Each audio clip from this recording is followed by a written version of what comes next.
దేవుని నామానికి మహిమ కలుగునుగాక. నేటి దినపు వాగ్దానంతో మీ ముందుకు రావడానికి ప్రభువు సహాయం చేస్తూ ఉన్నారు పిల్లరా. యెషయా గ్రంథం 30వ అధ్యాయం 18వ వాక్యం.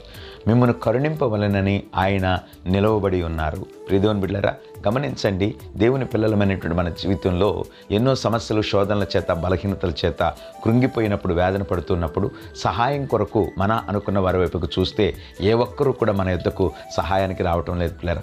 ఆదరించేవారు ఎవరూ లేరు. నీ జీవితంలో నేటి దినాన్ని ఎన్నో దుఃఖ దినాలు అనుభవిస్తూ వేదన పడుతున్నావు కదా. ఎవరైనా నిన్ను ధైర్యపరిచి బలపరుస్తారని ఆశపడుతున్నావేమో.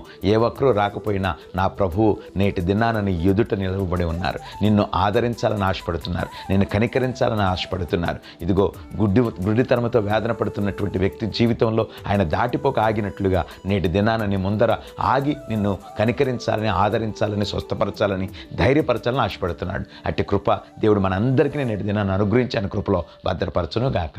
ఆమేన్.